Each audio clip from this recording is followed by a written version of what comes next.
TGIF, my dudes. You know what that is. It's Friday, it's the weekend, it's party time. Whatever you want to do. For me here in Colorado, that means no snow tomorrow, unlike last week where we got 2 feet. That means I get to go hunting for some cars tomorrow. Today we're going to do a new brand on the channel, but nothing new for my collection, just new for the channel. We're going to go over some Norevs. It's going to be a showcase. This is not an unboxing. Although I will take these out, we will go over them and we'll see how they are, and we'll kind of go over what they are, and you guys can always voice your opinions and let me know in the comments what you think about these. So we're gonna do. I have 2 construction, and I have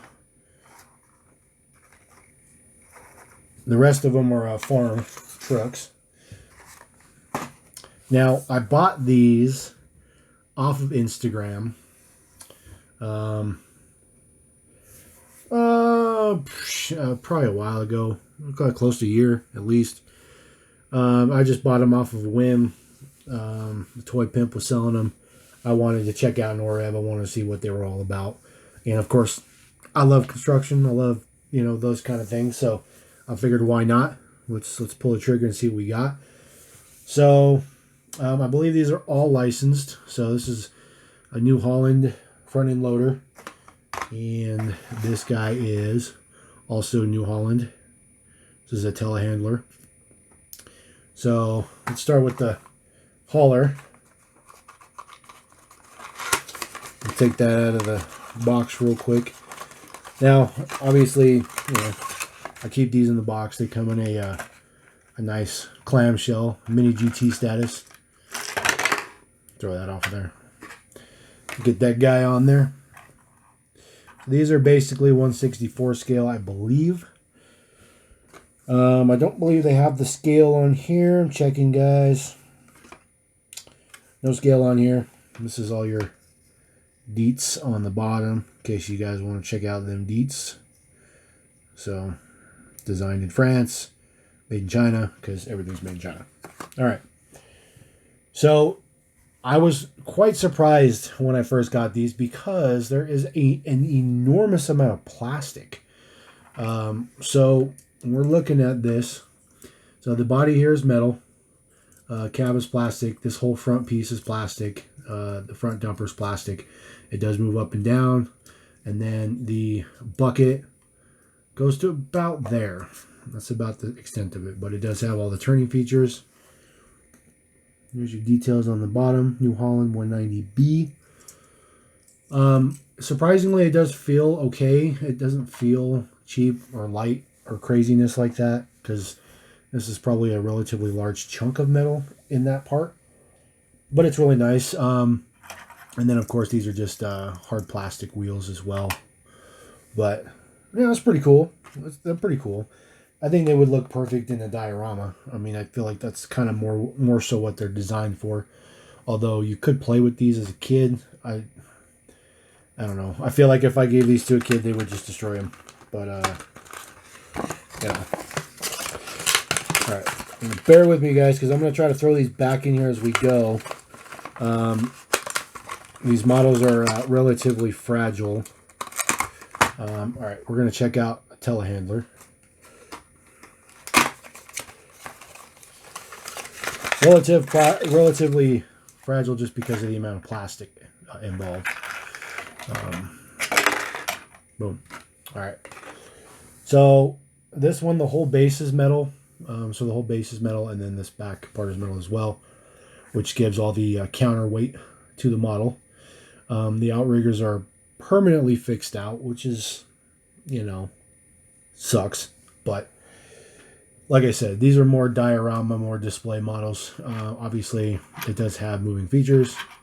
So the boom extends like that. And then it also does have a 2-stage boom. However, the forks do not move. So they don't even have like a little thing like Matchbox does, where they put just a little piece of plastic and they space it just so that the the weight kind of holds it a little bit more level. But it's not bad. You know, this is pretty thin plastic, so you know when you're messing around with it, you got to be really careful. So there's your New Holland LM 1745 from Norev. Like I said, this is all metal. Bottom's all metal. Really good tampo print. It's a really good detail in the cab. Get all that cool detail in there. I mean, they're quite detailed models. They're pretty nice. All right, I'm just gonna set these to the side, guys, because I don't want to make you guys wait, because that's brutally not fair. Now, there's a lot of tractors in the farms, so these are all 6 of these are farm. Okay, these ones will probably go relatively quick, just because they're a tractor. There's really nothing to show. So there we go. This is I believe this might be a Husqvarna, maybe. I'm gonna let that rotate a couple of times before I pull it off there and make an assumption. You know, the packaging is well, I love the packaging, to be honest with you. I really like the window box. I think it looks good. You can see the model on both sides, which is really nice. So this is a New Holland. And I believe that all of these are New Holland models. This one's particularly cheap feeling. It's basically the entire thing is plastic except for just this decoed roof piece. And the wheels, just being how giant and plastic they are, as you can see, just one giant piece, is even worse. Even worse. So, get that, there we go. Focus. Really? Really? All up in the face. Still doesn't want to focus. All right. There is an attachment on the back. I don't know. I'm sure that they make attachments or they make things to go with it. But we will see. All right. We're going to go with the other blue tractor. I'll leave that one on there while it rotates. That way you guys don't look at emptiness. Put this back in the other one. Put this back in the box. All right. So this one's considerably different. Couldn't tell you the model numbers on these. I honestly don't know what the model number tractor is. It could be XR12917B. Honestly, I don't know. I definitely am not a fan of tractors in general. This one's pretty good though. I like it. This one definitely has a lot more heft to it. It's obviously a heavier duty tractor. It's basically just solid blue with some tampo print on the hood. That hood, just like the other tractor, is the only piece of metal. Everything else is plastic. Oh, there's a small additional piece on the front here. That's metal. Actually, no, this one definitely has a lot more metal to it. I guess I never really paid attention. So, get you guys to read that correctly. Sorry. T7D70. Oh, there we go. All right. Totally didn't realize they have the model on the back.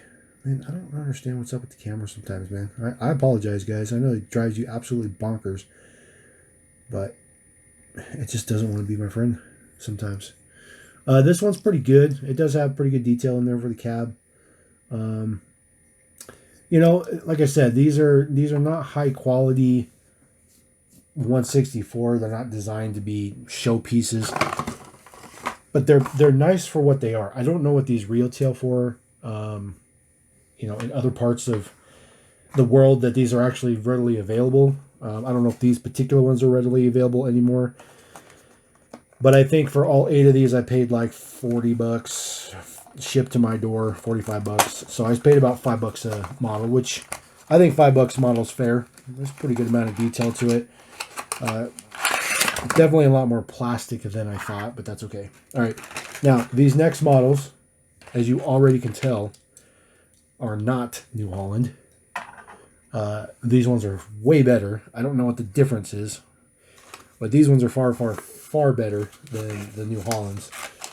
A lot more detail, a lot more striking looking. The cloths with their kind of off-white, the orangish, reddish wheels, and then actually, you know, I think the real ones are red, but these are orange. And then, of course, that lime green deco looks fantastic. So this one's got a lot of good print on it. A lot of good print on the cab. It's even got the warning lights on the top painted, which is really, really nice. This one has a decent amount of metal. This one is assembled more so like your standard 164 with a base and then an interior part and then the body. So the body is the metal piece. It's got the counterbalance on the front. It's a two-piece wheel. It's not painted like those New Hollands were, but they're still not real riders. And then it has the same hitch style on the back. And I'm assuming that Norev makes attachments that can go with these. So, Klaus Zirion? Axion. Sorry, dude. Hey, you know what? I'm not a farmer, okay? Sorry. I'm not a farmer. But shout out to all the farmers.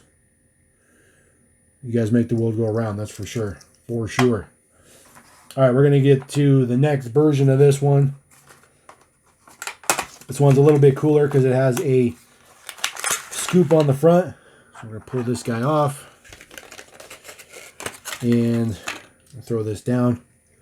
I believe, just looking at it on the surface, I will dive into it here in just 1 second. Get that out of the way. I am fairly certain that this is the exact same tractor, just with an attachment on the front as the last tractor. So the last tractor was an 850. Survey says 850. All right, sweet. Steve Harvey gives me a point. Playing on some Family Feud. I was checking to see if this is stiff. It doesn't move. It doesn't move. Okay. So it lifts, but the bucket doesn't dump. So that just right there goes to show you that these are actually meant to be a bit of a budget item, budget line. I really don't have any other Norev in my collection. I do have one 1/18 scale Norev, which is a whole nother level of craziness. That's like almost auto art level. So definitely a huge difference there. All right, we're going to move on. Sorry, guys. I always get sidetracked. Try to get some stuff flowing here. I'm trying to get the length of my videos down, guys. So bear with me while I do that. All right. Sorry. Broke that one. I fixed it. All right. It's another telehandler. But, you know, arguably a way cooler looking telehandler than the New Holland we were just looking at. So this one, it still has the same function, but this is not broken. There's like these little notches that are supposed to go into the back here, as you can see. And it's supposed to just notch in there and then, you know, stay there from when you move it. But it doesn't stay. But it still lifts. And then, of course, you still have your two-stage boom. It doesn't move up a ton. But the cool thing about this one is it does hinge. Now, it's not perfect. As you can see, it's still not going to be level. But it's far more appeasing that it's a separate piece, which is pretty cool. Pull it down. Put that back up so we can get some close-ups. This one is awesome. The detail on this one is really, really good. So this one, it has like a metal piece, and then this back part is also metal as well. So it looks really, really good. There's your detail on the opposite side. Just trying to see how cooperative the camera wants to be with us. Oh, nope. Trying to do those super up close shots like some of the other guys do, and they do a really good job. I'm working on it, guys. Working on it. This also has the hitch on the back. This is just a really nice model, you know. It really looks good. Like I said, these are more diorama style. They're really not meant to be played with. Kids would absolutely destroy these. Absolutely murder them entirely. Just due to the amount of plastic and intricacy of the models. Oh, man. One thing I don't like about these boxes, though, is there's always the flap. There's always that one flipping flap that doesn't want to cooperate. All right, this is probably the coolest one. Okay, it's a combine, and it does have the attachment on the front. This one requires just a tiny little bit of assembly. All right, so we'll show you this to you real quick before I assemble it. This model is a very large piece of plastic, or I'm sorry, a large piece of metal. The whole body here is metal. It's really, really nice. It's got quite a bit of weight to it. Man, look at all that cool detail. And yes, the ladder, just like the Matchbox version, swings out to a company where it's supposed to be, just like on the real model. Look at that crazy detail underneath that, man. And then, of course, it's still got an attachment point in the back. I'm sure they make something for it.